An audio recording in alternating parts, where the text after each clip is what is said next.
Ya, chiquillos, lo mismo que la clase pasada.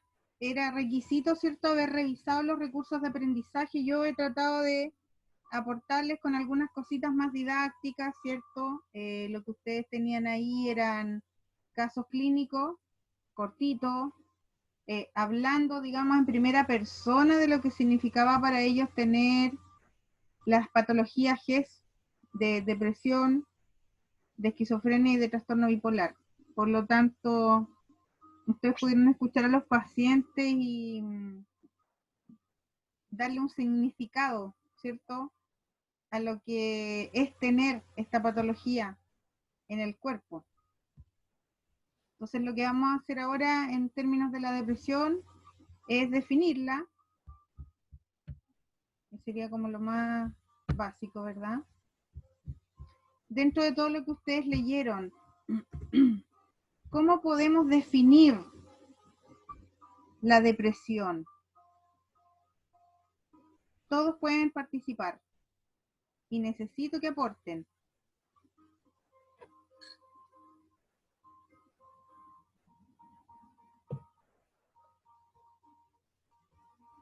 Jocelyn, Alan,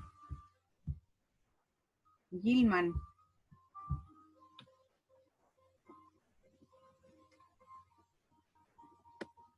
Constanzas. Tengo muchas Constanzas. Joana. Merardo.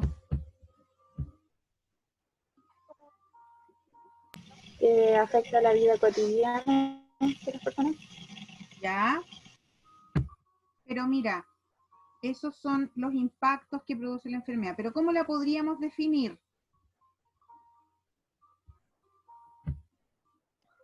Un estado constante de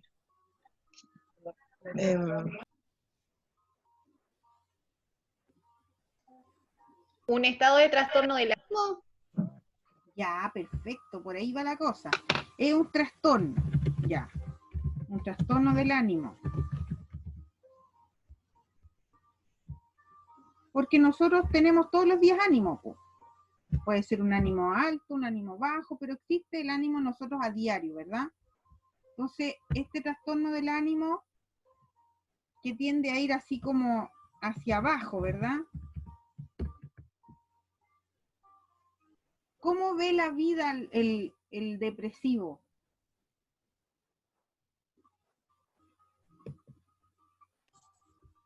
Triste, sombría.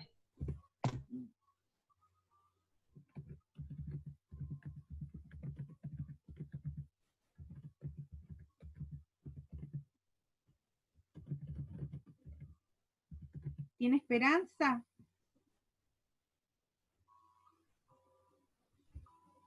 baja expectativa de vida. Baja.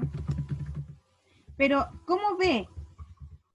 ¿Cómo ve las oportunidades? De forma negativa. Ya. Pensamientos negativos. Y suicidas. También. Ideas suicidas. Ya. Esa fue como una primera foto, ¿cierto? Es una persona con un problema del ánimo. Entonces puede ser un ánimo hacia abajo. Tiene una mirada, una perspectiva triste, sombría de la vida, con poca expectativa, pensamientos negativos, ideas suicidas, con energía baja, pues, con poca energía, con fatiga. Así como ustedes pueden mirar esa fotografía que está ahí, representa mucho eso. Me encierro, me tapo, me bloqueo, me aíslo, no tengo ganas. ¿Mm? Entonces, una enfermedad de salud mental que se clasifica dentro de los trastornos del ánimo, ¿ya? Y un montón de síntomas. Clasificación de la depresión.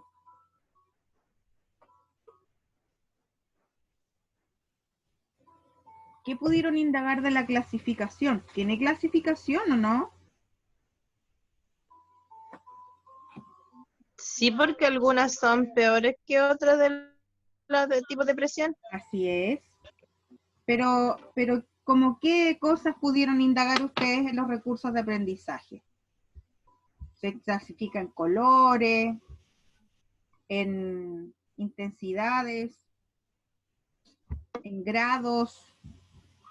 ¿Cómo Leve, se- moderado y grave o grave. Perfecto, por ahí va, ¿cierto? Tiene que Leve, ver con los años. moderado y grave. ¿Qué me dijiste, Connie? Que depende de la duración. Ya, también. Otra cosa podría Por ser. etapas. Ya, podría ser.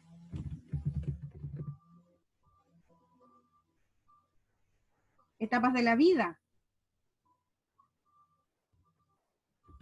Mm, o etapas. etapas de la... como que la depresión va pasando por etapas. Sí, por supuesto. Como que es de menos y después ya llega una depresión muy grave, como ya De menos extrema. a más. Ya, Sí. entonces es como un poco lo de arriba. Por lo tanto, si una depresión es leve, ¿cómo podríamos decir que este pronóstico?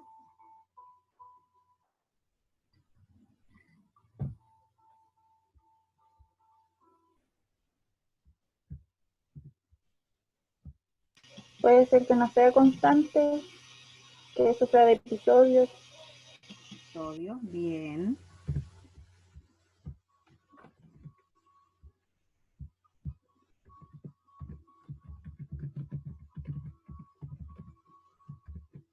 Ya. Pero también tiene que ver no solamente con el tiempo de duración de los síntomas, sino que con los tipos de síntomas. La depresión, yo creo que se la imaginan un poquito y la relacionen con esta palabra, energía. ¿Ya? Podríamos encontrar un paciente con una depresión leve que mantenga síntomas de depresión, que ya los vamos a ver, pero que pueda seguir haciendo su vida cotidiana con dificultad, pero está haciendo cosas, es capaz de moverse en la vida, es capaz de cumplir roles con cierto grado, ¿ya? De éxito. En cambio, el moderado ya hay cosas que no va a poder cumplir, porque los síntomas son más intensos. Entonces, como dices, es por etapas, de menos a más. Va evolucionando y la idea es que si se trata a corto plazo, lo más oportunamente posible, esta patología podría ser reparada, ¿cierto? Corregida, los síntomas aplacados y se podría pasar la depresión. Pero si no lo hacemos, ligerito va a pasar a moderado y muy rápido va a pasar a grave. Entonces, si hablamos de energía, aquí el paciente incluso podría estar en un estado de postración. Han estado haciendo un estado, si ustedes, de mucho cansancio, de mucho sueño, sin energía, sin ganas. ¿Qué hacen ustedes cuando están así?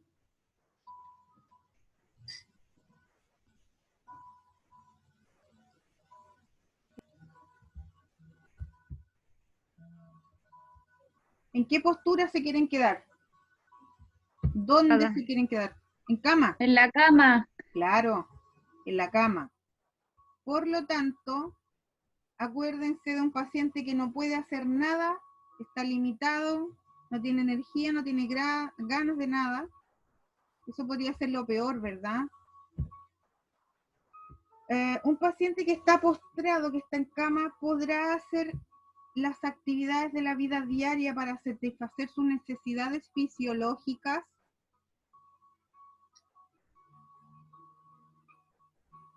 No. Las necesidades fisiológicas como bañarse, hacer almuerzo, lavar su ropa, ir a comprar. Entonces es un paciente que se puede deteriorar desde lo psíquico a lo físico, ¿verdad? Se lo pueden imaginar, ¿verdad? Entonces, Sí, por una profesora. parte, tiene que ver con la duración de los síntomas y también tiene que ver con la intensidad de los síntomas. Porque hemos visto pacientes con depresión que uno dice, oye, pero tiene depresión y andaba en el supermercado comprando y andaba bañadito, peinadito y no tenía depresión.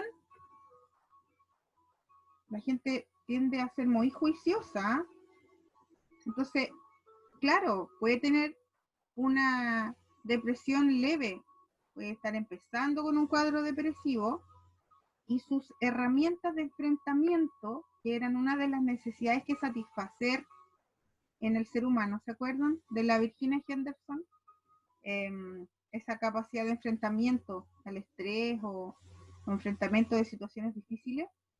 Cuando hay esas herramientas en el paciente, entonces se puede salir adelante o mantener ciertos roles ya mínimos para sobrevivir en este estado de depresión. ¿Se entiende un poquito? Ya, avancemos. Causas. ¿Qué indagaron sobre las causas? El estrés, Una de las cosas, ¿verdad? Podría ser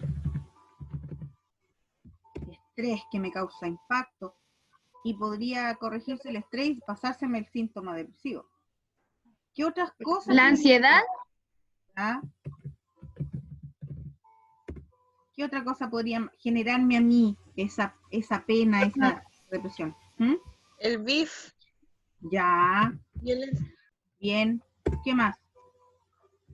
cansancio. Estrés, es más o menos por ahí, lo mismo. Bullying. El Bullying. entorno. ¿Cómo? Experiencias traumáticas.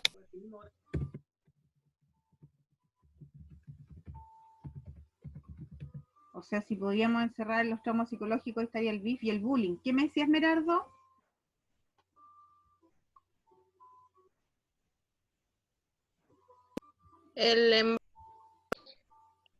Ahí hay una depresión postparto. El periodo postparto, ¿cierto? No todos los postpartos son iguales. ¿En qué situación creen ustedes que una mamá podría presentar una depresión postparto?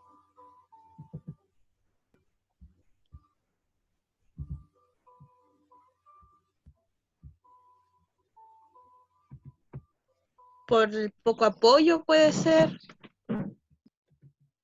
Falta de apoyo.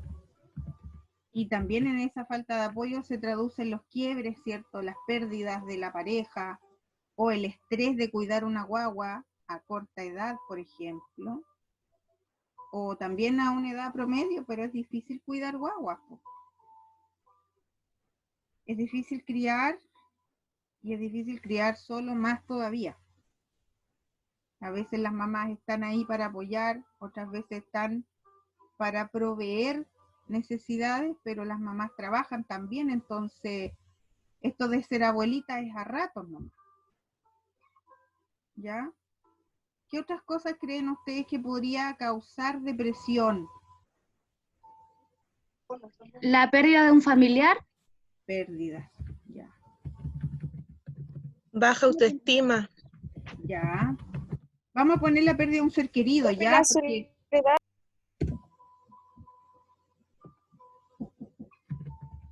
falta de autoestima. Pasa. Entonces,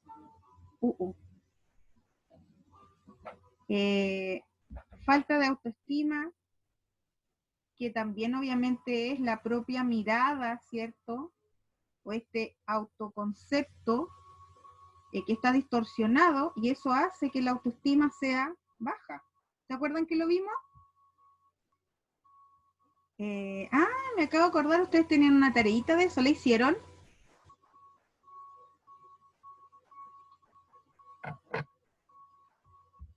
¿Quién le pidió a sus seres queridos que hablaran cosas buenas de ustedes? A ver, Yo, ¿fue fácil? ¿Fue difícil?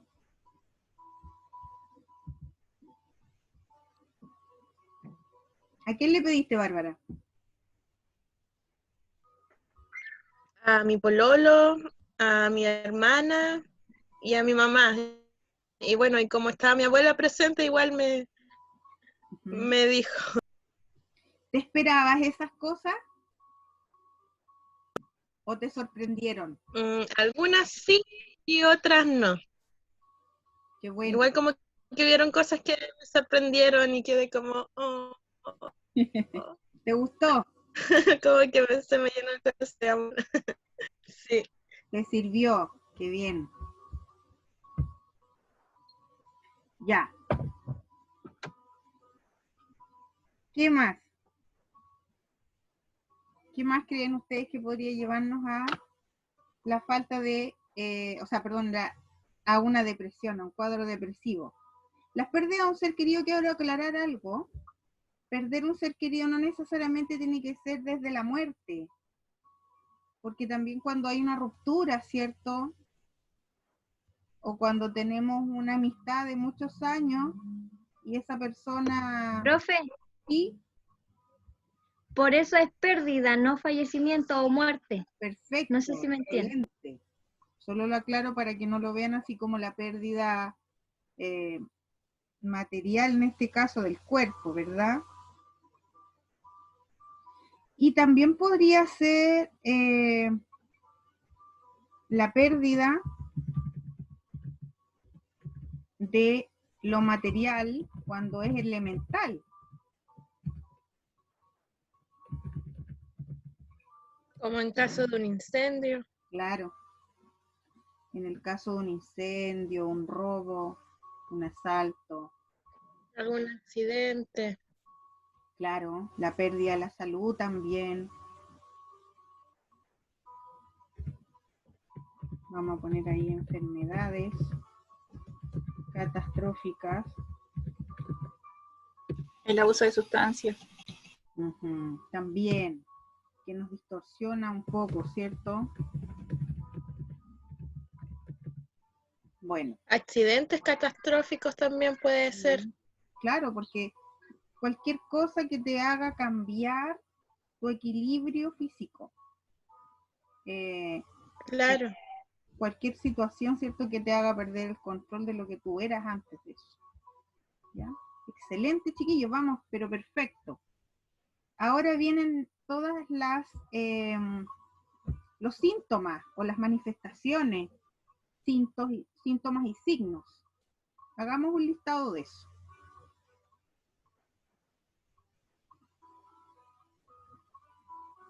La pérdida de peso. Ya, baja de peso. ¿Qué más? Señales de autolesión. Autolisis. Bien. Falta de energía.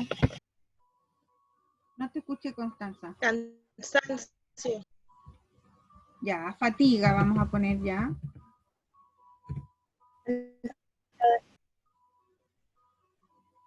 Constanza, perdiste la señal de repente. ¿Qué dijiste? Falta de energía. Otra vez. La falta de energía. Perdóname. Sí, es lo mismo, la falta de energía. Yo te escuchaba bajito, Constanza.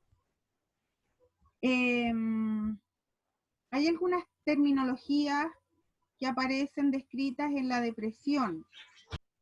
Por ejemplo, yo voy a agregar anhedonía. ¿Qué significa la anhedonía?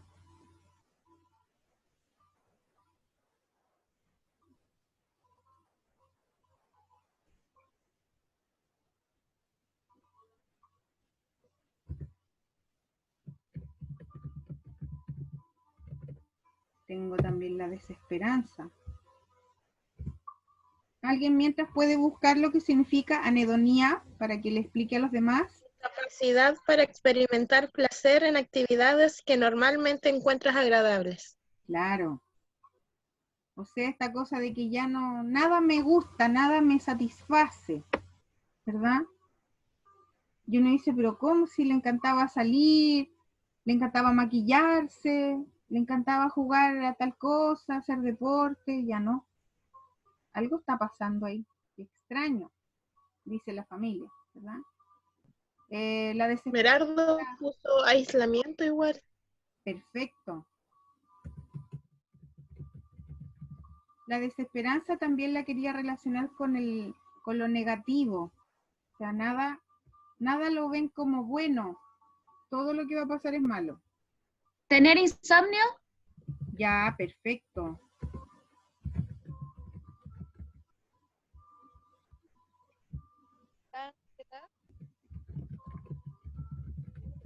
Constanza, sube a tu volumen. Se escucha bajísimo. La falta de concentración. Claro. Vamos a poner alteraciones cognitivas.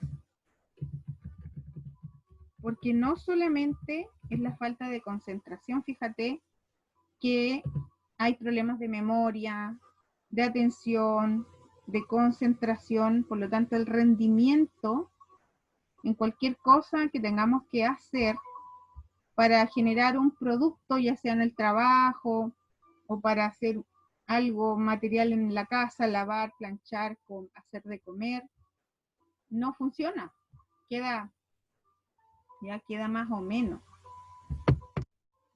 Entonces, le vamos a colocar aquí a la anhedonia incapacidad de sentir placer por cosas conocidas que antes hacíamos. ¿Ya? Bueno, cuando está más avanzada la depresión, empiezan cosas peores que esta, ¿cierto? Como, ¿qué es lo peor que le puede pasar a alguien que está con una depresión severa? ¿Intentar matarse? Los pensamientos suicidas. Claro. Ideas o planificación suicida, ¿cierto? Por lo tanto, podría llegar a la muerte este paciente. Entonces, cuando la gente... Lloran también. ¿Cómo? Lloran mucho. Ah, tristeza. Y eso con eso se relaciona principalmente, ¿cierto? Pero hay varias enfermedades o hay incluso algunos tipos de personalidad que tienden a tener pena constantemente o a ser muy sensibles, pero no necesariamente se trata de una depresión. Entonces veamos por qué. ¿Cómo sería el pronóstico de la depresión? ¿Tiene cura, no tiene cura? ¿Será un pronóstico malo? ¿Es mortal la enfermedad?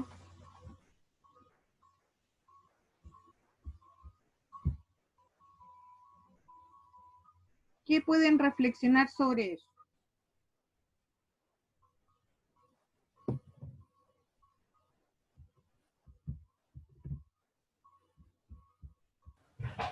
Que sí puede ser mortal. ¿Y de qué puede depender el pronóstico?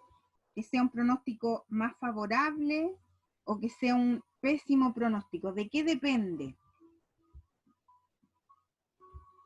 De los síntomas.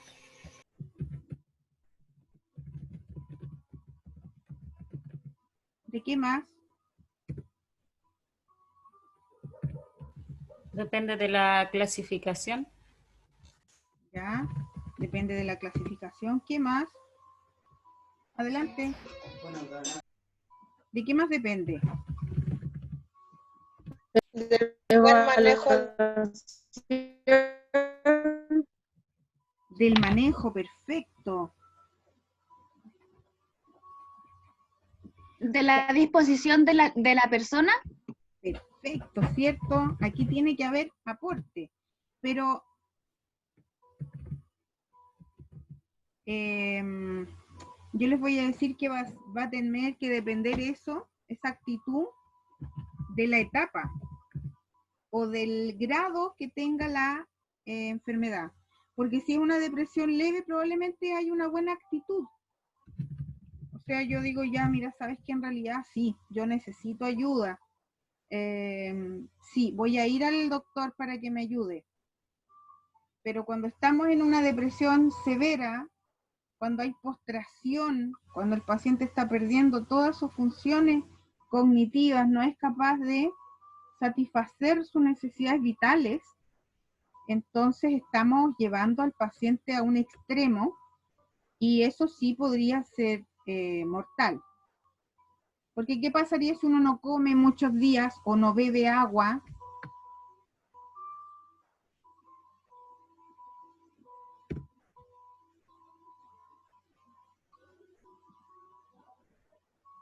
¿Lo relacionan eso? Con deterioro físico. ¿Qué pasa con la Su familia? salud.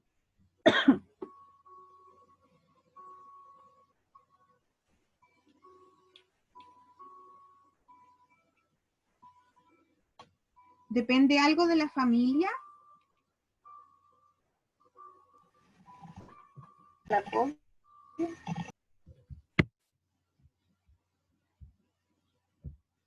Del apoyo, bien. Y bueno, por un lado el apoyo familiar, ¿cierto?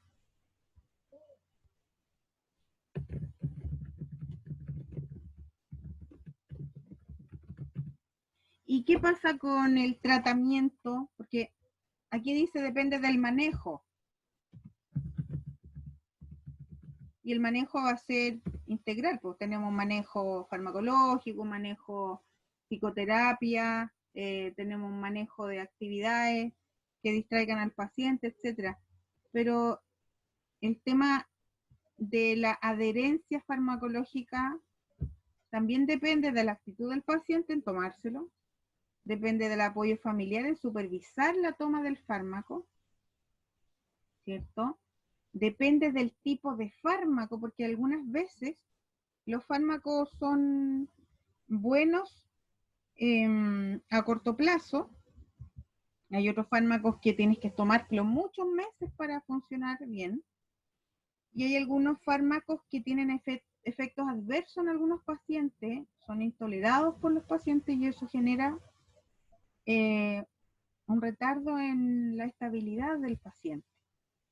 Así es que depende del tratamiento. Hay varios, podríamos hablar toda una tarde del tratamiento farmacológico, pero lo vamos a dejar ahí. Vamos a ahondar solamente en la adherencia, tipo de fármaco,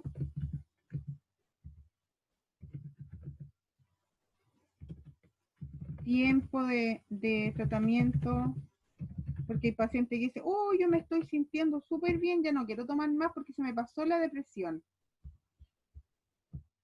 Es peligroso eso porque es como un veranito nomás, pero después hay que volver a retomar el tratamiento completo.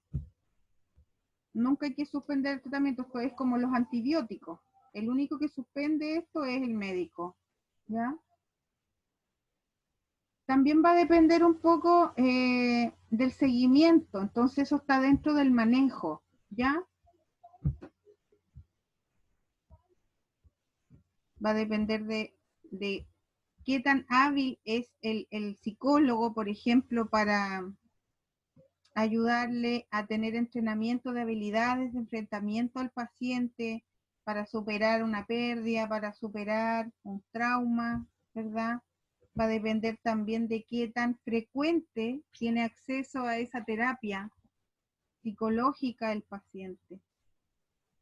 Porque si tiene recursos, va a poder costearse un programa que va a tener una frecuencia bastante seguida, cercana una de otra, terapias semanales, por ejemplo. Van a integrar a la familia en estas terapias, etcétera. Pero cuando tenemos una alta demanda de la psicoterapia, y a veces hay una cobertura baja de esa necesidad en la población, porque es mucha la demanda, pero la oferta de psicoterapia es poquita y se tiene que relacionar con los recursos asociados, no siempre se puede satisfacer esa urgencia. Por eso es que existen los dispositivos, chiquillos. Ahí es primordial la detección oportuna de un paciente que está complicándose, que de lo moderado ligerito va a pasar a lo grave, y que dentro de lo grave empezamos a perder las habilidades cognitivas, empiezan a estar muchas necesidades básicas, vitales, insatisfechas, y podemos llevar al paciente a un riesgo. Entonces, hay que hospitalizarlo. Hay que dejarlo con talleres, en el COSAM, en el hospital de día, o definitivamente hospitalizado todo el día, en alguna UCI, o en el psiquiátrico, etc. O en un servicio hospitalizado, cualquiera. Ya. Bueno, ustedes me nombraban la depresión posparto, ¿cierto? Que dependía mucho la evolución o el pronóstico de esa depresión posparto de la situación que vivía cada mamá. Ya yo no sé si ustedes, las que son mamás, vivenciaron algo de esto. Yo nunca lo viví, tengo 4 hijos y 3 más. Nunca tuve depresiones posparto, entonces no sé qué significará esto, digamos, en carne propia. Pero sí me puedo imaginar que si hay apoyo de la pareja o de la familia, es más fácil de llevar. Pero existen otras instancias en que las mujeres pueden sufrir depresiones. ¿Cuáles creen ustedes que son esas instancias?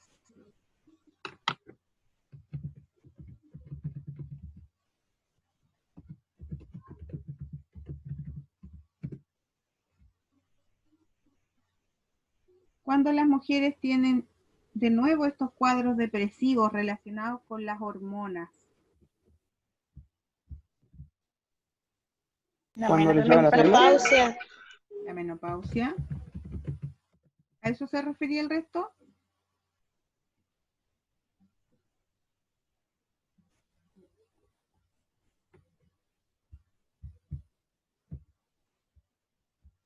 Adolescencia. La adolescencia. Claro, uno ahí se duele por todo, ¿verdad? Y que tiene relación también con estos cambios hormonales, por supuesto. ¿Me escucha, profe? Sí, Merardo, dime. Sí, ya, ok. La soledad también. Ya. ¿Cuándo la mujer se queda solita?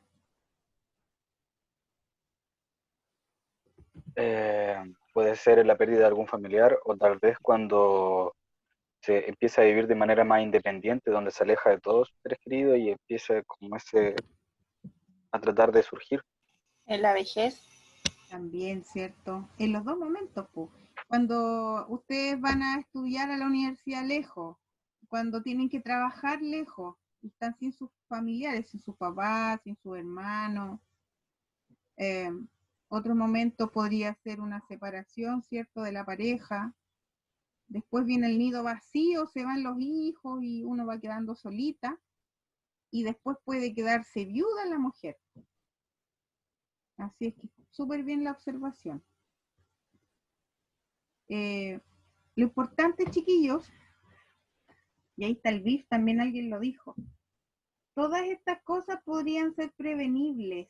Entonces, uno tiene que considerar que existen factores protectores de la salud mental. Y esos factores protectores tienen que ver con un tratamiento oportuno, con la detección oportuna, por supuesto, y un apoyo familiar que es pero primordial para vivir estas etapas y poder superarlas en el corto plazo. Ya, entonces, perfecto. Solo quiero agregar que no todo es depresión, ¿ya? Existen otras cosas, otros cuadros de salud mental que te pueden incluir en el paciente algunos síntomas depresivos, pero no se trata de una depresión propiamente tal o solo una depresión, ¿ya? Entonces ahí, por ejemplo, les puedo contar que existe un episodio o una etapa, un trastorno depresivo mayor dentro de otras patologías, como por ejemplo el trastorno bipolar, que lo vamos a ver ahora, y ahí se los voy a explicar. También podríamos enfrentar un cambio importante y drástico en nuestra vida, y eso nos genere un trastorno de adaptación, que dentro de estos cuadros de adaptación podríamos tener varios síntomas como miedo, angustia, ansiedad, insomnio, etcétera, y uno podría creer que es depresión, pero en realidad no lo es, porque es de corta duración y dura el tiempo en que te puedes adaptar a esa nueva situación. En cambio, las depresiones pueden tener varios meses de evolución. ¿Ya? Están los trastornos ansiosos también, que tienen que ver con estos cuadros de crisis de pánico, ¿ya? Que son gatillados a veces por desórdenes químicos cerebrales de los neurotransmisores. Podría haber vivido un trauma agudo o un estrés agudo, y eso hace, por ejemplo, después de un tsunami, de un terremoto, de un incendio, que se generan algunos síntomas depresivos, pero mientras nos logramos sobreponer a ese trauma, entonces pasa el cuadro de síntomas depresivos. Los duelos también, por supuesto. Tenemos la pérdida de un ser querido, ¿verdad? Y una vez que logramos superar esa pérdida, no hay depresión. También podría haber un deterioro significativo en la actividad social o laboral netamente por el estrés. Y una vez que uno saca al paciente del estrés, no hay síntomas depresivos, entonces no había una depresión de base, digamos. Y lo que les comentaba adelante que tiene que ver con esto, hay ciertos tipos de trastornos de la personalidad, cuando los estudiemos vamos a ver, que tienden a ser bien extremos. Entonces cualquier cosita les afecta.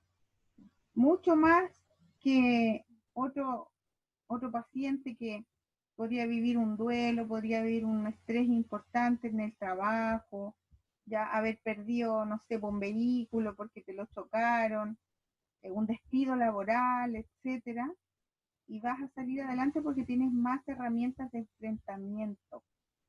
Así que lo de la personalidad es un factor importante en esto de la evolución de los cuadros que tienen síntomas depresivos, ¿ya? Hemos terminado la Profesora, depresión. Dígame. yo ahora estaba pensando y se me ocurrió otro hecho traumático que puede producirle depresión a una mujer, ¿Ya? y es que sea en algún intento de violación o violación de por sí, que sea en la calle o de parte de algún familiar. Perfecto. Vulneración, ¿cierto? Vulneración. ¿BIF o violación? Exacto. Ya. ¿Qué les pareció la depresión? ¿Lo entendieron ahora? Sí. Ya. ¿Alguna duda en relación a la depresión para pasar al siguiente tema?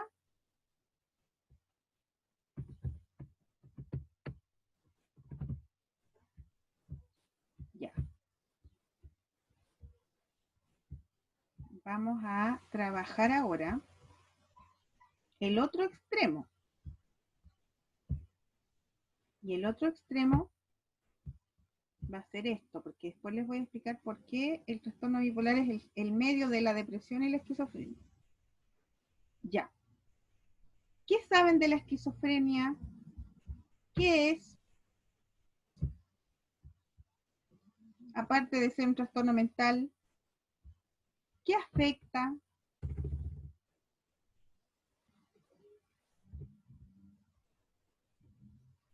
la conciencia del paciente?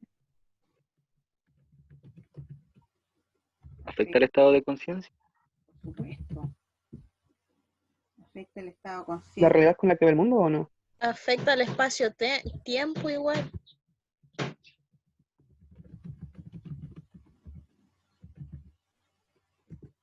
¿A qué te refieres con el Los sentidos. espacio-tiempo? La orientación. Entonces, afecta la cognición, voy a poner, ¿ya? Que tiene que ver con la percepción, la atención, la concentración. La percepción tiene que ver con percibir o detectar o traducir un estímulo externo en mí. Lo traduzco en mi mente y lo manifiesto de tal forma, ¿ya? En mi cabeza es como un procesador. Ingresa información, se transforma y sale de ahí traducido en algo. Entonces, la esquizofrenia hace un trastorno en la mente que no permite pensar con normalidad. Y se afectan muchas. Claro, se distorsiona el pensamiento. Dentro de eso está en la cognición. Distorsión del pensamiento. O también podríamos ser de la realidad, porque hay cosas que están pasando en su cabeza y que se están traduciendo y que no son reales. ¿Ya? Por ahí va. ¿Alguien más quiere decir alguna otra cosa?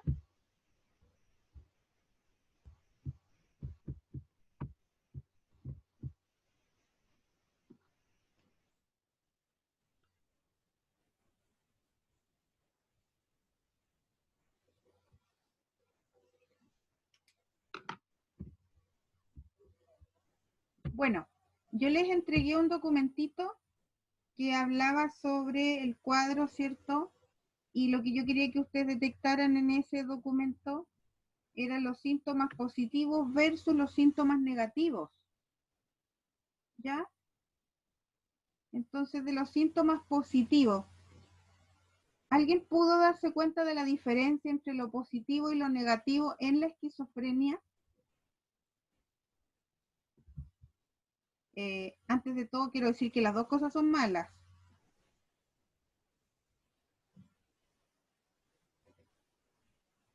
No tiene que ver con que los síntomas positivos sean buenos y los síntomas negativos sean malos. Pero sí me gustaría saber si alguno de ustedes logró darse cuenta de la diferencia entre ambos grupos de síntomas.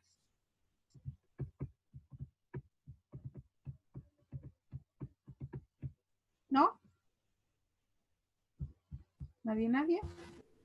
Aquellos pacientes que tienen síntomas negativos suelen tener mayor riesgo de ser como crónicos en la enfermedad. Ya. O sea, la verdad es que esta es una enfermedad crónica, Macarena. Es una enfermedad que no tiene cura. Pero sí tú puedes mantener estable a un paciente.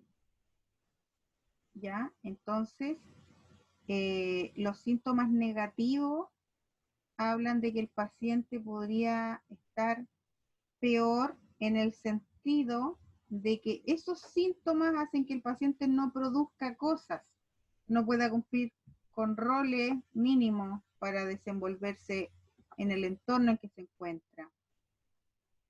Entonces, nómbrenme síntomas positivos.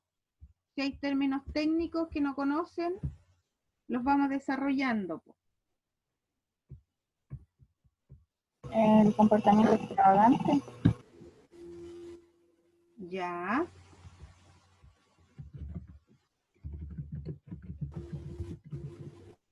Escuchar voces.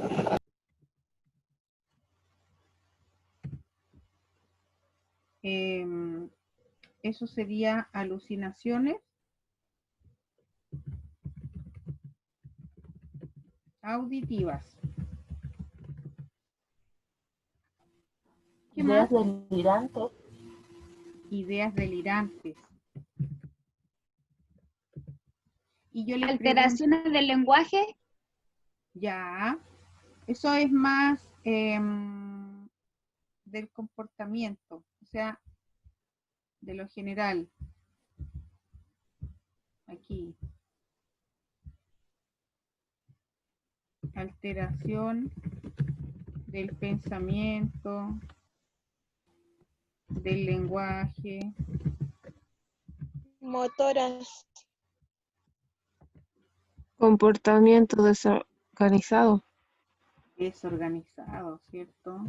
Raro, rebelde, desordenado. Y sigamos con los síntomas positivos. Ya les voy a dar una pista, ¿ya? Lo positivo, chiquillos, tiene que ver con la energía alta. Entonces el paciente, todo lo que hace es como... Hiperventilado. Es así, con harta energía, con un poquito de violencia, ¿ya? En cambio, los síntomas negativos están así como en la foto.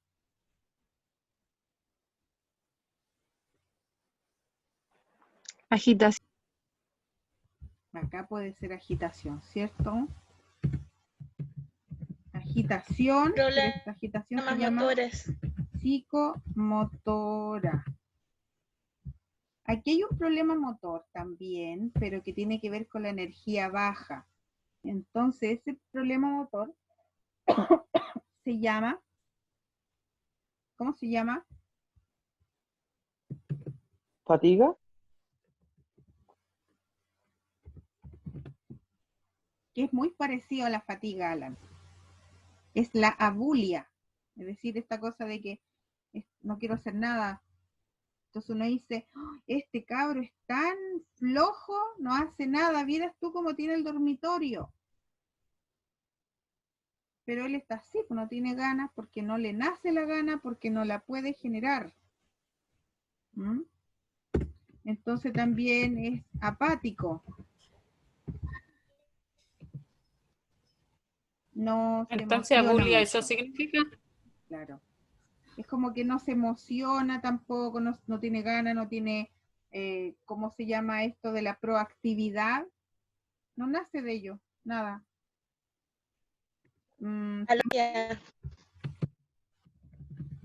Vuelve a aparecer la anhedonía que teníamos en la depresión. Apariencia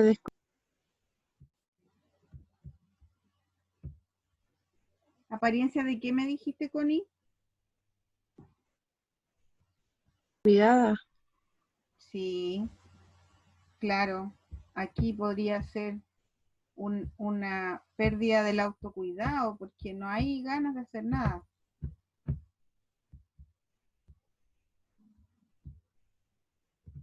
Esto es como falta de autocuidado. Descuidada. Claro. No se bañan, no se peinan, no se cambian ropita.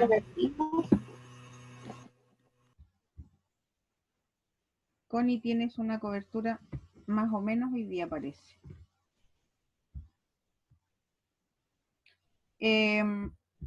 Esto de la Disminución de suspicacia. la atención. ¿Ya?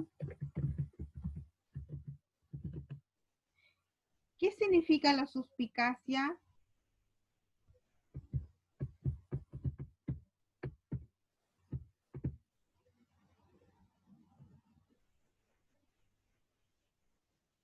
¿Qué pasa si yo tengo malos pensamientos y esto de las ideas delirantes me hacen pensar cosas que no son reales?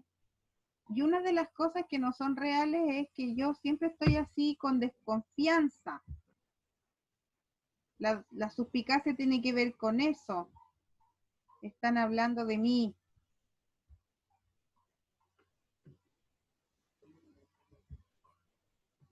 Me van a hacer algo, no me quieren. Y lo otro que quiero explicarles es que el delirio es una idea que no es movible, no es cambiante, es una idea que queda fija en el pensamiento del otro.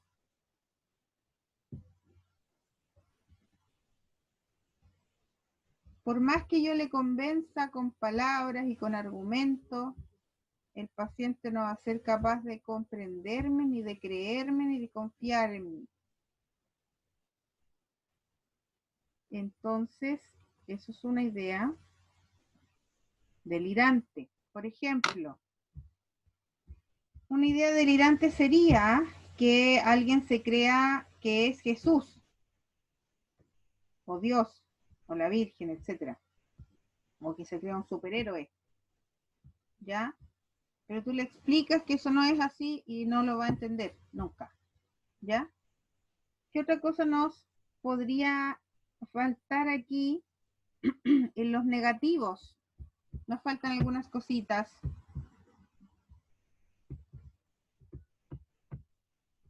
Y tiene que ver con la manifestación de los afectos. ¿Cómo se llama? Logia. Ya. Pero cuando yo no puedo manifestar también mis pensamientos, entonces tengo un discurso muy concreto, un discurso limitado. Y cuando los pacientes tienen un inicio de el aplanamiento afectivo, se manifiesta como, imagínense en una relación de pareja donde uno esperaría que le hagan cariño a uno, ¿pues cierto? ¿Ustedes esperan eso en sus relaciones de pareja? Sí. Ya, entonces ellos son incapaces de manifestar el cariño, el aprecio. No sienten la necesidad de devolver ese cariño. No les parece importante.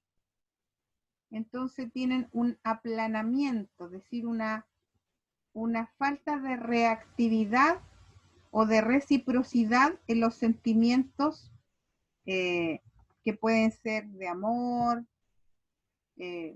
o de pena, ¿ya? No hay sintonía de los sentimientos que se manifiestan frente a un hecho concreto. Se les puede morir un ser querido muy importante y ellos no van a llorar, ¿ya?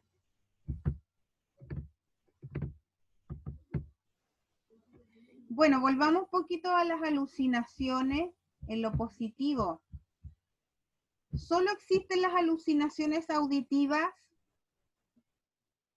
También las visuales. ¿Cómo? Se cortó. También las visuales. Ya, las visuales. ¿Qué más? Las Las gustativas. sensitivas, Gustativas. ¿Qué más? ¿Qué me dijiste, Merardo? sensitivas, Ya, o sea, yo de lo que siento en mi piel, ¿cierto? sí, Eso se llama sinestésico, ¿ya?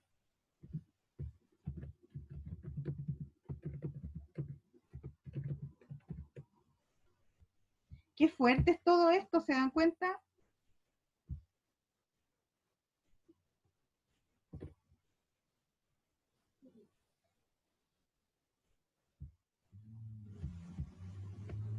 Fíjense ustedes que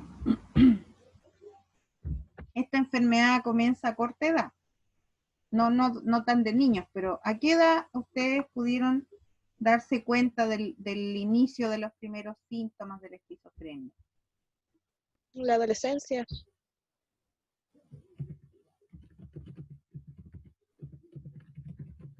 Y es en esta adolescencia más tardía, entonces en la media, por ejemplo, ¿ya? ¿Cómo se pueden dar cuenta de que empieza esto a aparecer? Si ustedes ven los síntomas, por ejemplo en los positivos, ustedes van a ver un chiquillo que va a estar medio aislado socialmente, porque va a pensar que no lo quieren. Desde estas ideas delirantes o desde la suspicacia, desde que hablan de él. Las relaciones van a ser difíciles porque ellos se alteran con facilidad. Hablan extraño, dicen cosas fuera de lugar o de lo común. Se visten de una manera extraña. Y si tienen más síntomas negativos, ellos van a estar quizás sucios, mal vestidos, van a ser un poco fríos, no van a querer participar de las cosas, de las actividades del colegio, y finalmente se va a ir apagando la energía. Hay momentos en que va a tener crisis de agitación psicomotora, se va a enojar, va a hacer cosas también muy extrañas en el colegio, y eso va a ser causa de que llamen al papá o la mamá de este chico y le manifiesten la preocupación como colegio. Entonces, eso tiene un alto impacto para el paciente, y más todavía para el familiar, para el papá, la mamá, los hermanos, los amigos, el pololo, la polola, el profesor, sus compañeros, porque antes de esto era normal.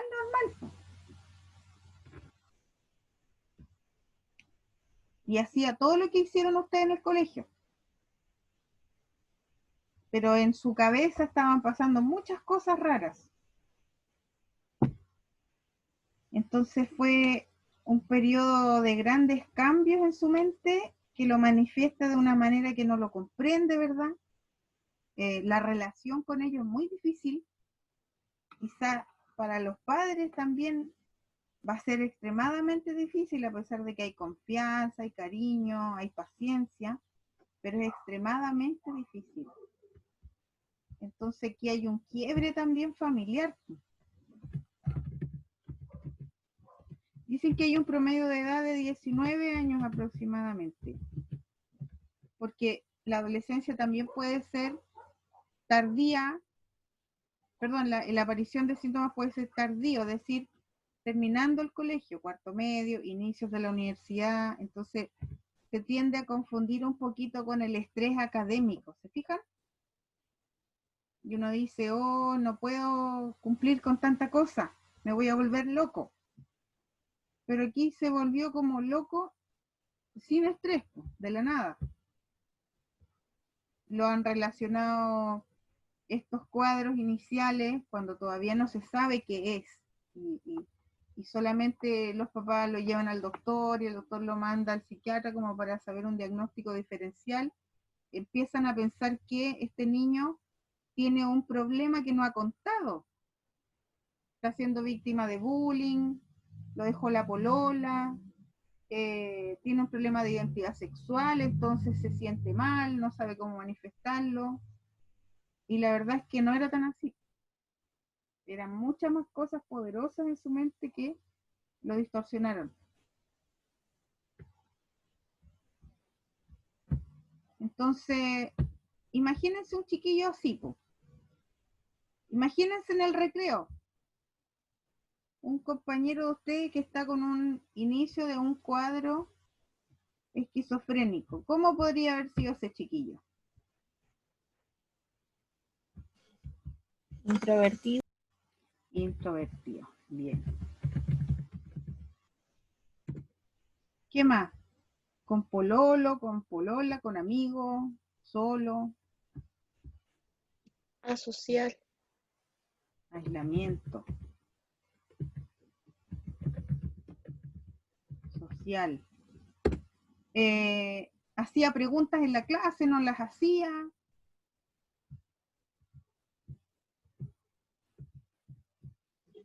No participaba. Ya, no participa. ¿Va a jugar a la pelota? ¿Cómo? ¿Podría presentar paranoia? Claro, por supuesto. Eso también es como la suspicacia, ¿ya? Esta cosa de que están hablando de mí, esta foto lo muestra claramente. Paranoide, ¿cierto? Uno le quiere convidar un dulce, no, gracias. ¿Qué estará pensando si me dice que no? Yo le estoy convidando un alfajor de chocolate rico. ¿Tiene sospecha? Que lo van a envenenar. Que lo Sí. van a envenenar. Entonces sus pensamientos extraños, ¿cierto? ¿Cómo será su rendimiento académico?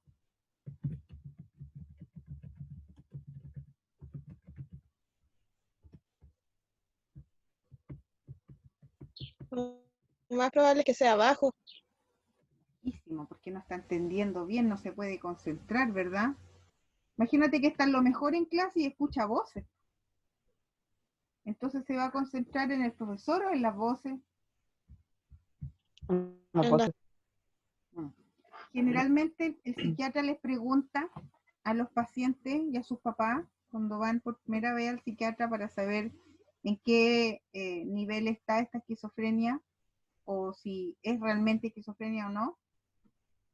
Le pregunta qué te dicen las voces. ¿Son voces en grupo o es una sola voz que te habla? ¿Qué te dicen las voces? ¿Te dicen cosas amigables o te dicen cosas feas? ¿Te da miedo cuando escuchas las voces o te da risa? ¿Te fijas? Entonces uno va diferenciando. Pero todo eso igual es malo, sigue siendo malo, porque está activo su brote. Se habla de un primer brote cuando el paciente manifiesta por primera vez estos síntomas. Pero fíjate que estos síntomas, cuando uno sabe que el cabro puede tener una esquizofrenia, es aquí. Aquí. Cuando hace cosas raras, cuando se irrita, cuando tiene ideas delirantes, o sea, cuando está con la energía arriba. Porque cuando estaba así, no, es que él es calladito, es tímido mi amigo, es un poquito flojo, pero igual es amoroso. ¿Te fijas? No participa mucho porque no le gusta estar en su casa nomás. Pero en realidad esto podría haber pasado muchos años y no se dieron cuenta los papás. Pero cuando se manifiesta esta cosa del pensamiento desorganizado o del comportamiento extraño, cómo se viste extravagante, cuando habla cosas fuera de lugar, recién ahí uno dice, no, esto está mal. Y ahí recién consultan los papás. Recién. ¿Se puede entender un poquito esto? Sí, profesor. Ya. ¿Esta enfermedad tiene buen pronóstico o tiene mal pronóstico?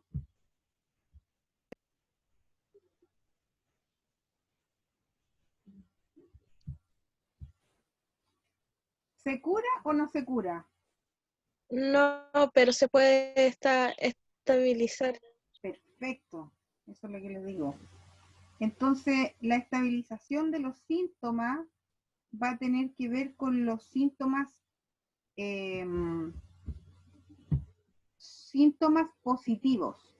Porque los síntomas negativos, chiquillos, y eso quiero que se lo aprendan, los síntomas negativos van a permanecer en el tiempo. ¿Ya? Van a permanecer en el tiempo. Pero los síntomas positivos van a aparecer de repente.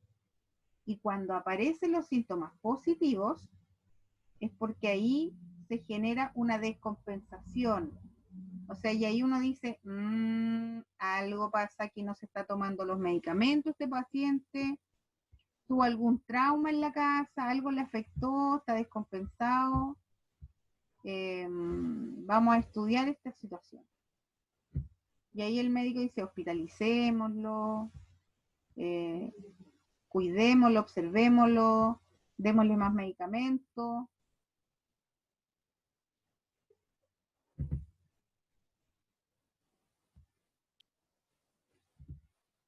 Y ahí cuando ocurre esto, entonces uno quisiera poner a salvo al niño.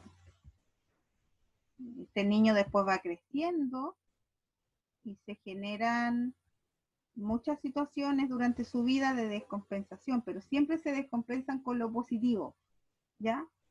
Mientras esté así planito, aburrido, como medio flojito, pero uno ahí tiene que intervenir con esos síntomas negativos en el entrenamiento de actividades para la vida diaria. y una de las personas que interviene mucho aquí es el terapeuta ocupacional, ¿ya? Porque hay un dicho que dice, hay que andarte picaneando, ¿cierto? Ya. Andar picaneando significa que yo tengo que motivar constantemente a una persona para que haga las cosas. Y cosas vitales, como por ejemplo bañarse,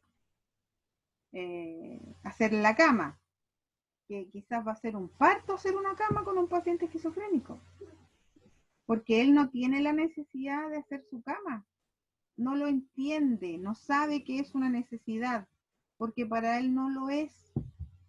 Quizás su única necesidad va a ser comer, dormir y eliminar. Nada más que eso. Bueno, ¿qué indagaron sobre la herencia? ¿Se hereda, no se hereda?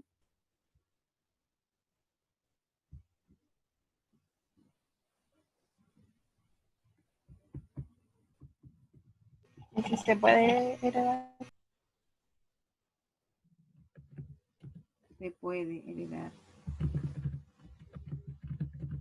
O sea, existe la posibilidad de que si un papá o una mamá tienen esquizofrenia y tienen un hijo, ese hijo pudiera tener esquizofrenia en la adultez o en la adolescencia tardía, ¿ya?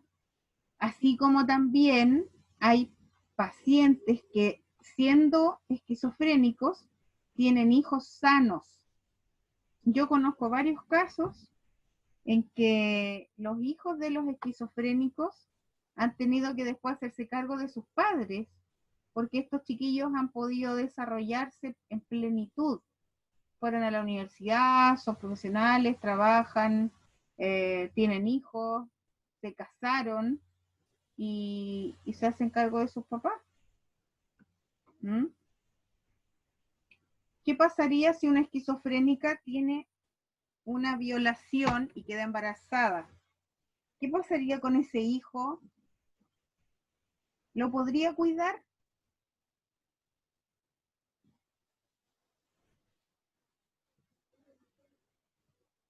Así con esos síntomas negativos y positivos, ¿ustedes creen que podría hacerse cargo de una guagüita? La verdad, podría ser muy complicado, pero podría ser que en algunos casos pueda llegar a cuidar de ese bebé. Todo depende del acceso al tratamiento oportuno. El compromiso de la persona. Claro. Y del apoyo familiar, por supuesto.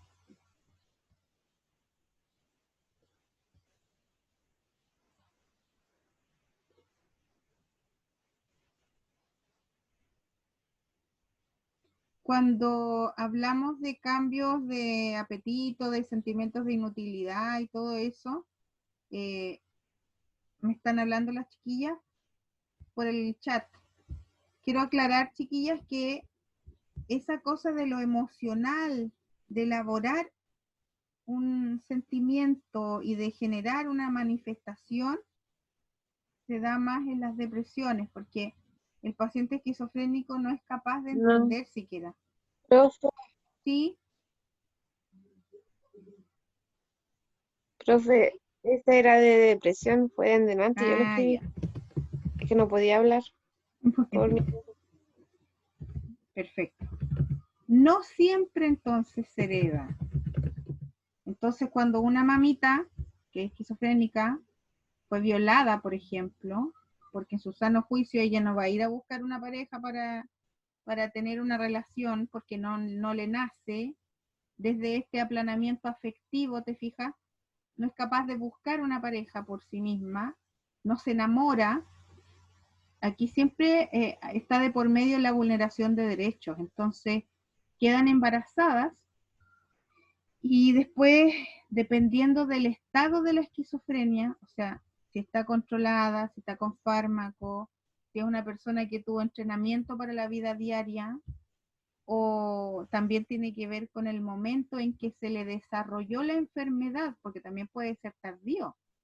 Imagínate una mujer que se casó o se emparejó joven, después tuvo varios hijos y se le desarrolla la enfermedad después de los 30 años. Pero ya tenía hijos, pues entonces ella estaba acostumbrada a hacer el almuerzo, a criar a los hijos, a vestirse, a bañarse. Va a ir perdiendo estas habilidades para la vida diaria, pero de alguna manera los entrenamientos mentales en que yo sé hacer algo, como por ejemplo andar en bicicleta, no se pierden. Puede que ella haga cosas mecánicamente y que le puedan servir a la familia, puede aportar de alguna forma. Y ahí uno tiene que encauzar esos aprendizajes que tenía de antes para lograr aportar dentro del grupo familiar donde vive esa persona. ¿Ya? Esta imagen muestra el significado de la alucinación auditiva. La alucinación es una proyección mental de una imagen que no existe para el resto, pero para el paciente esquizofrénico es real. Si tú te fijas, ahí hay una imagen que está proyectada en el espejo, pero no hay nadie acá. Eso es una alucinación. Nadie más escucha eso, nadie más lo ve y nadie más lo siente en la piel, en el cuerpo. Entonces, dijimos que en términos de la evolución o el pronóstico de la enfermedad, es una enfermedad crónica, no tiene cura, pero se puede mantener estable al paciente. Y cuando hablamos de mantener estable al paciente, vamos a decir que sin síntomas, ¿de cuáles?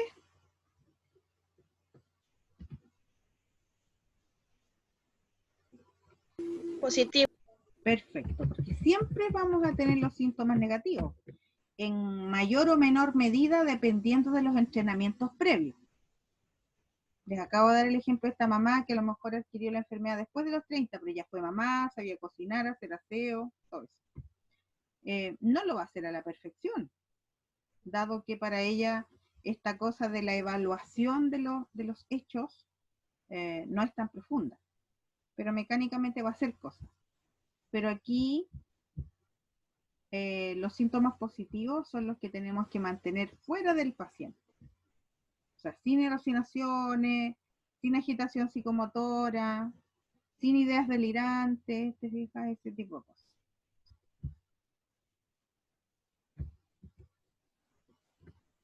Un paciente con agitación psicomotora requiere de la contención física y farmacológica, porque son pacientes, acuérdense, que no pueden entender muchas veces las conversaciones, su pensamiento es súper concreto, tienen afectadas las funciones cognitivas, que son las tareas que ustedes me tienen que entregar de aquí al viernes.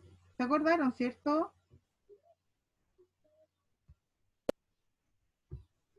No se vayan a olvidar de esa tarea, chiquillos.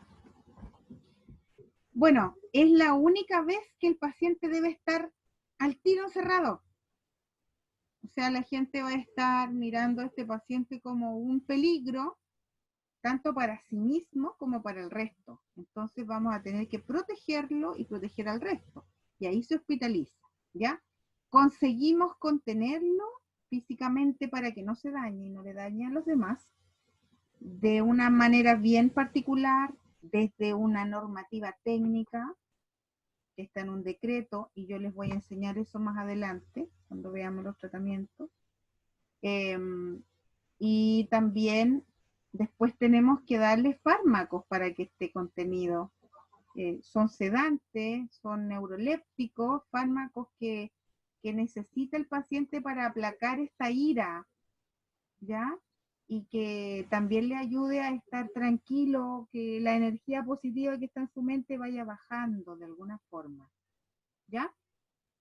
Entonces, de acuerdo a esto, ¿qué creen ustedes que sería como lo más importante de aportarle a este paciente con esta enfermedad?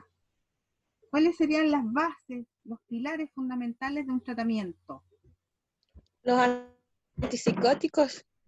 Antipsicótico. Claro, porque hablamos de psicosis cuando está con alucinaciones de cualquier índole. ¿Ya? Y estos pensamientos delirantes. Y esa es la psicosis. Ya, perfecto. Antipsicótico. ¿Qué otro tipo de tratamiento podría recibir este paciente? Calmantes. Calmantes o sedantes.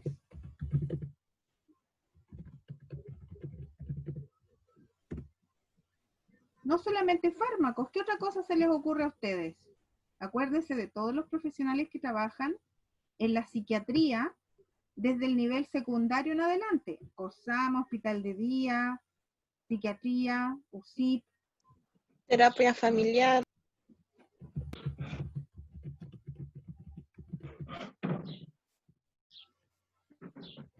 Rehabilitación neuropsicológica. Rehabilitación.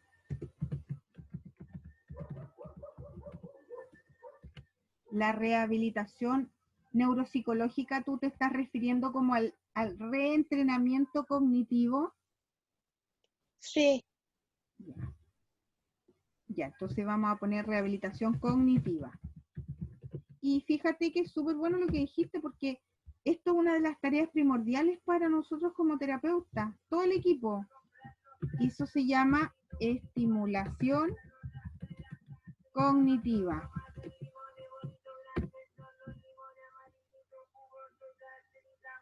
¿Saben ustedes cuál es el ejercicio de estimulación cognitiva más importante que está al alcance de todos los seres humanos?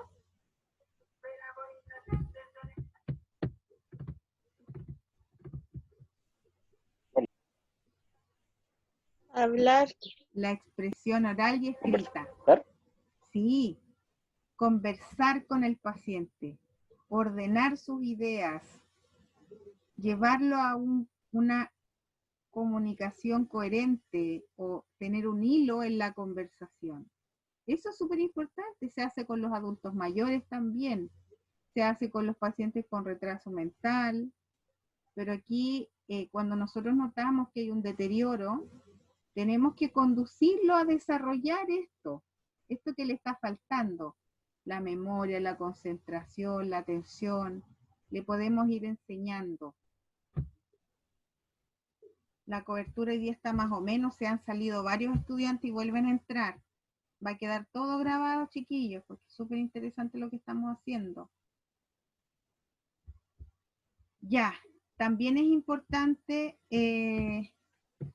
la evaluación psiquiátrica frecuente, porque esto es nuestro guía, pues. El psiquiatra va a decir cómo le está yendo con el fármaco, qué necesita el paciente, cuánta dosis, le está pasando esto, doctor, le falta agregar este fármaco. Pero también la evaluación psiquiátrica frecuente permite distinguir si esto es esquizofrenia o es otra cosa, ¿ya? Porque podría estar desarrollando un retraso mental, podría tener un tumor cerebral el paciente, o podría ser un trastorno bipolar, que lo vamos a ver al tiro. Ya, chiquillos, terminamos entonces el cuadro esquizofrénico. ¿Dudas aquí? ¿Preguntas? ¿Acotaciones?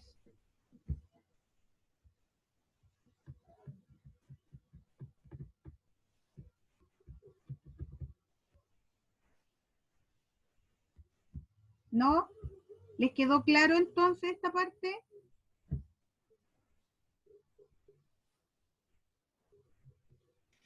Sí, profesora. Ya. Bueno. Profe. Ahora vamos a ver por último el trastorno bipolar. Nos queda poquito rato, pero yo les voy a ayudar un poquito más aquí. Son 8 diapositivas nomás. El trastorno bipolar, chiquillo, dice bipolos, 2 polos, uno arriba y uno abajo. Es como cuando ustedes ven el planeta, ¿cierto? y las zonas polares, polo norte y polo sur, ¿ya? Cuando hablamos del polo norte, vamos a hablar de harta energía hacia arriba.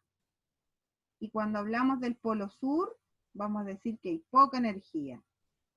Entonces, el paciente acá arriba va a estar agitado o maníaco, y acá abajo va a estar depresivo. Entonces, si debuta por primera vez con un cuadro maníaco, de harta energía, de hartas cosas, a veces se confunde con la esquizofrenia. Y al revés, cuando por primera vez este paciente hace una etapa depresiva, en el polo depresivo, la gente cree que es depresión solamente. Pero lo curioso es que siempre hace depresiones todos los años, en la misma fecha. Y en otras fechas anda súper energético.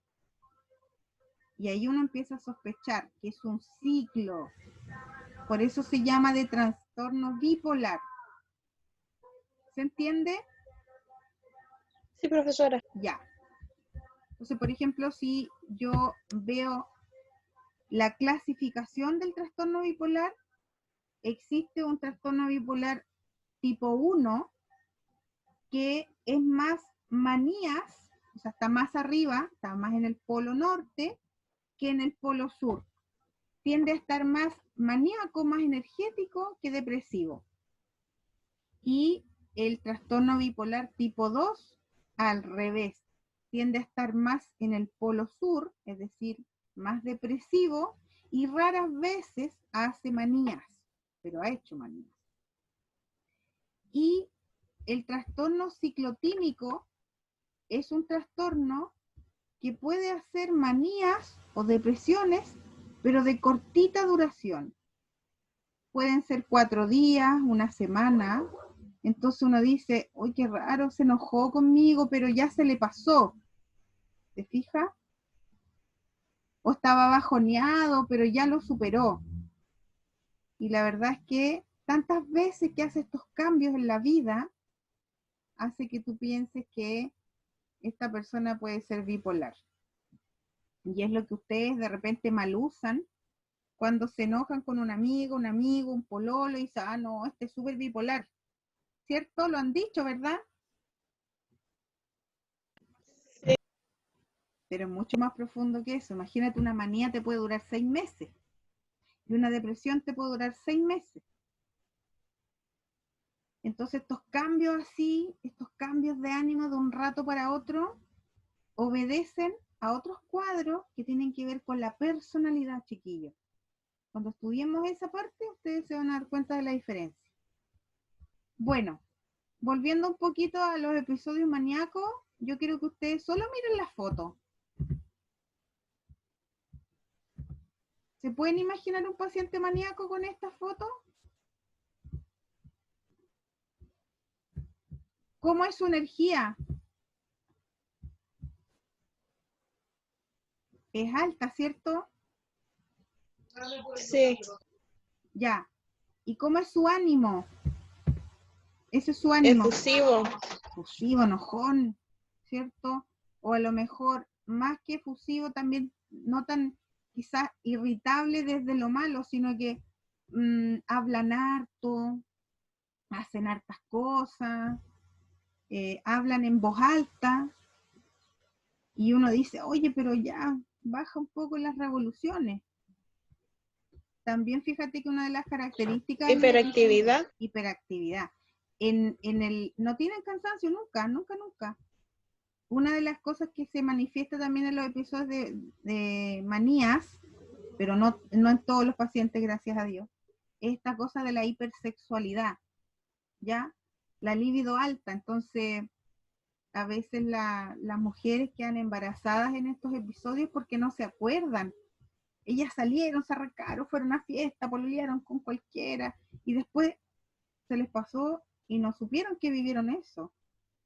Y se genera un embarazo no deseado, ¿ya? Entonces es un poco triste. Por eso hay que proteger mucho, sobre todo a las mujeres en esta etapa. Hay que proteger mucho a los jóvenes porque en esta etapa se pierden. se arrancan. Ya hay riesgos de accidentes, incluso de homicidios. Y entonces al revés, ya vimos el cuadro depresivo, no lo vamos a repetir, pero el episodio depresivo es lo mismo que una depresión, pero está dentro de este contexto de cambios y obedece a una enfermedad crónica que no tiene cura. En cambio la depresión sí tiene cura, lo podemos recuperar al paciente.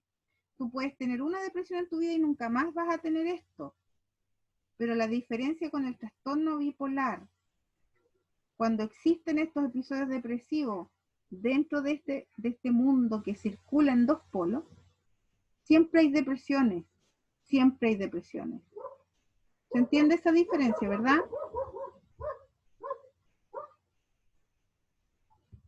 Ya, yo les quiero contar que hay una sustancia, pero muy, muy importante dentro de los neurotransmisores cerebrales, porque ustedes deben haber estudiado un poquito esto en la anatomía y fisiología humana, que se llama serotonina.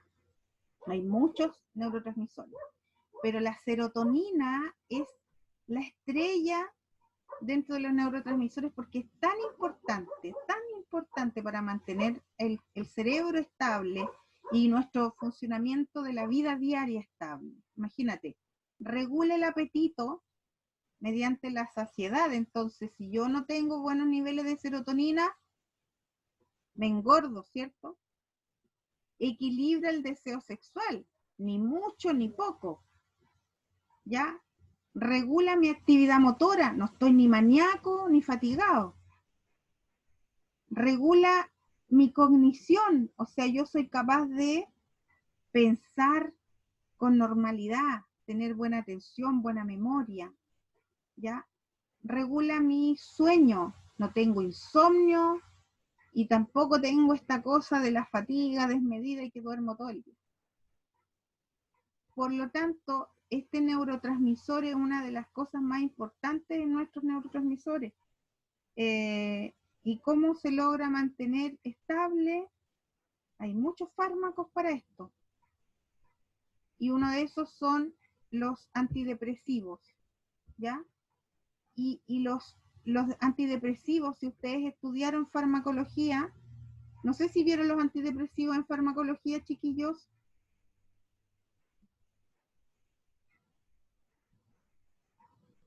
Si no, no importa porque los vamos a ver. Pero yo quiero solamente recordarles una clasificación. Se llaman inhibidores selectivos de la recaptación de serotonina, ISRS. ¿Se acuerdan? ¿Lo habrán escuchado por ahí? Sí. Ya. Esos son los fundamentales para mejorar los niveles de serotonina. ¿Ya? Así que acuérdense que si engordan, entonces es problema de la serotonina, ¿cierto? No de nosotros. Bueno, ¿qué cosas se le ocurren a ustedes que son primordiales para una estabilización de estos pacientes que son bipolares? ¿Cuáles serían estas alternativas terapéuticas o los pilares fundamentales del tratamiento?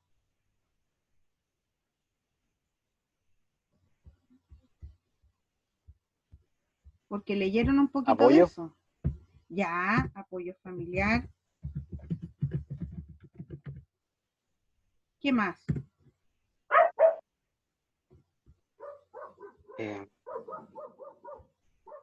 Piensen por separado. A ver, pensemos en lo que necesita un paciente maníaco. Apoyo familiar. Ya, perfecto. ¿Qué más necesita un paciente Alguien maníaco? con quien poder expresarse. Ya. Calmantes. Compañía. Calmantes o sedantes, ¿cierto? ¿Habrá que hospitalizar un maníaco, chiquillos? Sí. Sí. Entonces eso es seguridad. Hospitalizar. Porque si no, se va a fugar todo el rato y se pone en peligro de muchas cosas. ¿Ya? Y al revés, Terapia. un paciente, terapia. En las depresiones, psicoterapia. Pero esto no sería solamente para él, también familiar. Entonces, individual y familiar. Claro, un poco para entender qué me pasó, por qué tengo esto yo. Yo no quiero tenerlo, me voy a morir, no quiero. Me va a dar depresión constante porque no quiero tener esto. Después estoy maníaco, ni supe que tengo pena, nada. Ya, bueno, hay muchos fármacos para esto, muchas cosas. ¿Cómo podemos mantener a este pacientito controlado? Siempre tiene que haber una evaluación psiquiátrica. Pero lo bueno es que, como si se fijaron, es por etapas nomás. Cuando el paciente está mal, tiene que estar hospitalizado, y si está bien, hay que estar bajo control. ¿Y cuando estamos bajo control? En el COSAM. Y aquí participan todos los profesionales haciendo educaciones, talleres, y en el fondo el terapeuta es el que detecta las necesidades, así como todas esas necesidades humanas de la Virginia Henderson, y dice, no, él no sabe de su enfermedad, no se sabe tomar los medicamentos, o no entiende para qué es cada uno, no sabe reconocer que está maníaco, no sabe reconocer que está depresivo. Podría un paciente maníaco incluso escuchar voces, ¿sabían ustedes? Por eso se confunde con la esquizofrenia.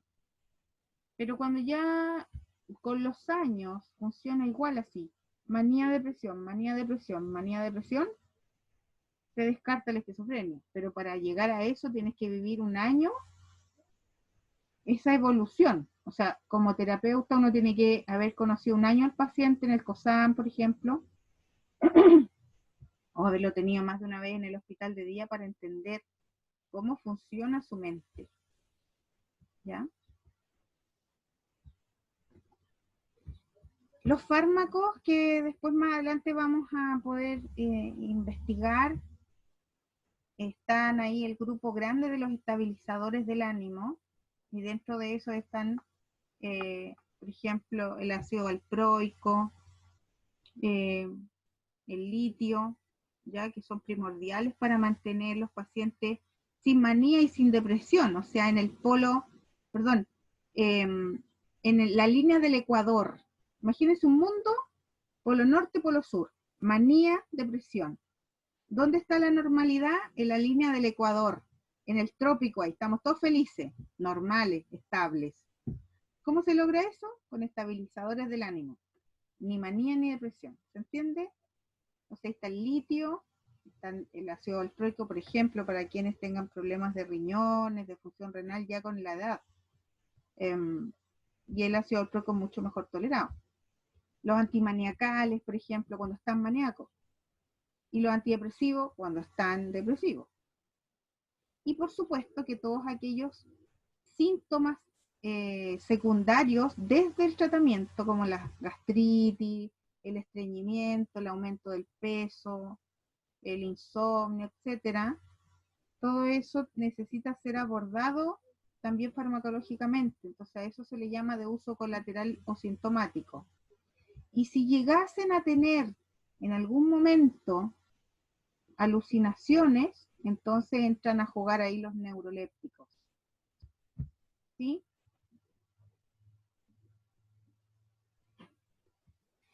Esto lo vamos a... Sí, dígame. ¿Los neurolépticos es la terapia de electroshock? No. La terapia del electroshock es una descarga de energía a través de electrodos desde una máquina, así como un desfibrilador, Merardo, pero es para el cerebro. Sí. Y tú descargas cierta cantidad de joules para que el paciente se le ordenen las redes neuronales que tienen en el cerebro.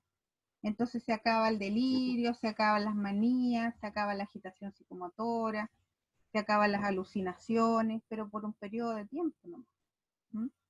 No es para siempre. Por eso se le habla siempre a las familias de que esto es temporal. No hay cura, ni para el trastorno bipolar, ni para la esquizofrenia. Pero después de lo que ustedes han visto aquí en el trastorno bipolar, ¿cuál creen ustedes que tiene mejor pronóstico? ¿La esquizofrenia o el trastorno bipolar? La El, esquizofrenia. tra- el trastorno bipolar tiene mejor pronóstico, según. ¿En cuál de los dos nosotros podemos hacer más cosas de la vida diaria y no perder el autocuidado y hacer como una vida un Ah, sí, poquito más el normal? trastorno bipolar. El trastorno bipolar. Fíjense que hay muchos bipolares que estudian en la universidad. Hay un Ujú. montón de bipolares que están casados, que tuvieron hijos, que trabajan, ¿ya? Así es que es cierto. Pero ¿de qué depende de esto que ustedes me dijeron aquí? Del apoyo familiar, de los amigos, ¿cierto? De la compañía, del amor, del cariño, de los medicamentos. Uno de esos importantes son los calmantes, los sedantes, que me mantengan estables de ánimo, ¿cierto? La seguridad cuando estoy en peligro. Si tengo manía y me voy a perder y me voy a agitar y voy a alucinar, hospitalización.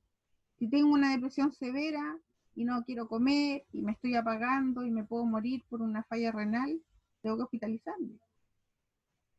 La psicoterapia es súper importante para el apoyo emocional del paciente y también de la familia. Y el psiquiatra es un pilar fundamental tanto para el equipo como para el paciente y su familia. Porque el médico psiquiatra es el que nos orienta todo. Así que el pronóstico es mucho mejor, pero depende de esto. ¿Ya? También hay terapias alternativas aquí que pueden entrar en juego. Cuando las veamos, vamos a ver cómo se pueden relacionar con esto, ¿ya?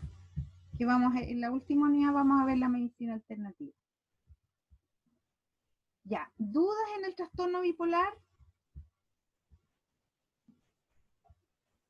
Profe, ¿Sí? yo tengo una consulta. ¿Existirá algún medicamento? Porque hace un tiempo atrás hablar también que vamos a hablar sobre medicina como más natural. ¿Existe Claro. alguna hierba, alguna planta que pueda ayudar a estas personas?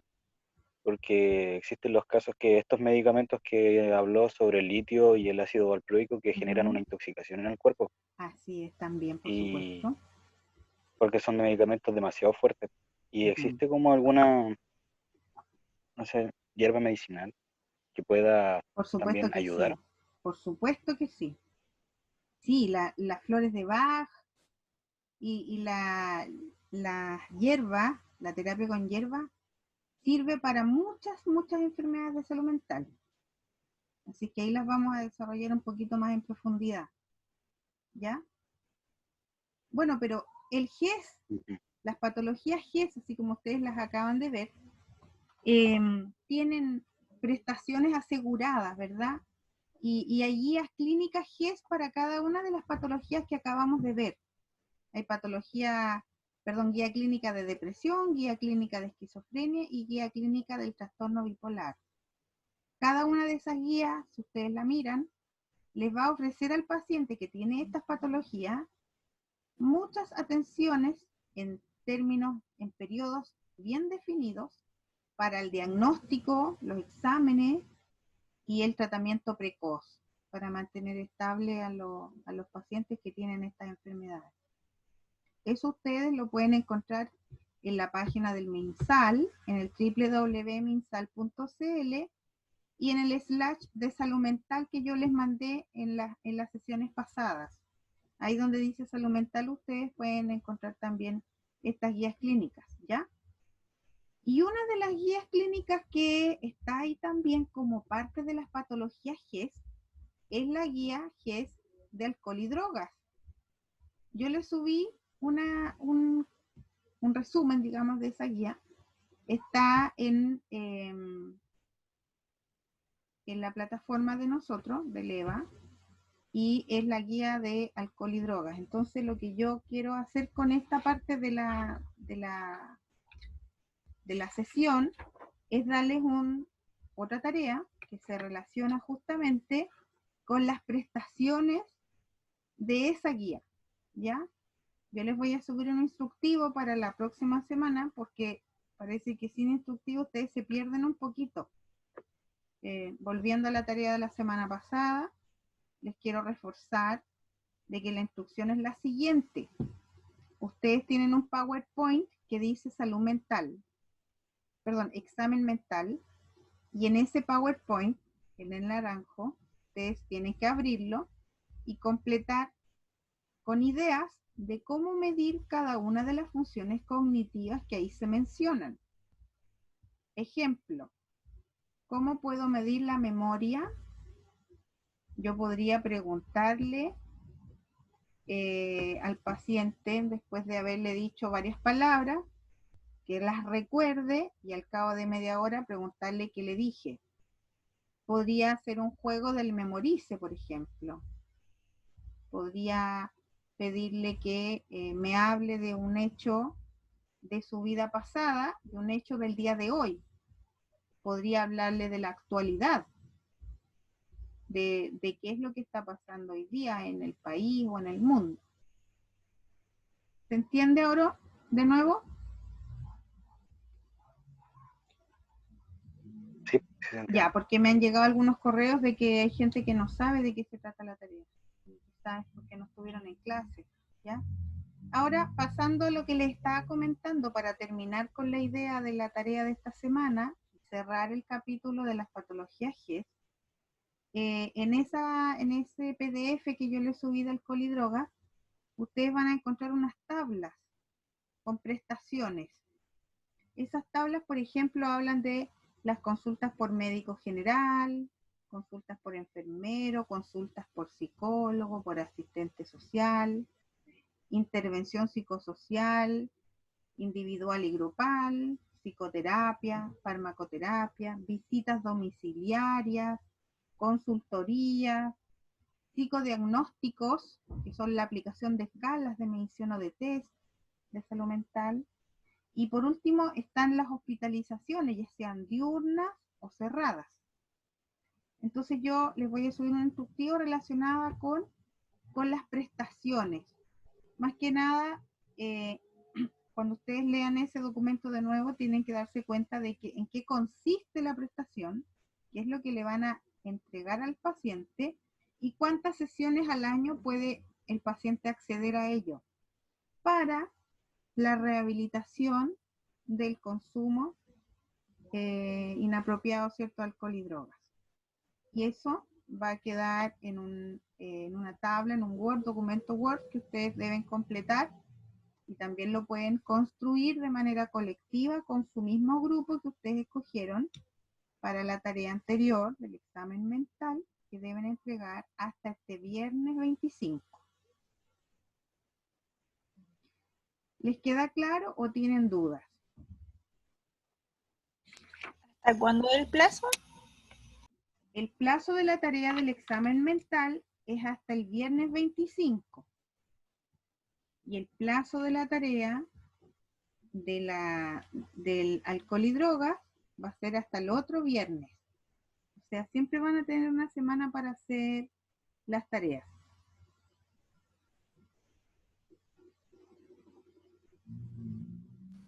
Profesor, ¿usted va a subir el instructivo? Yo lo voy a subir.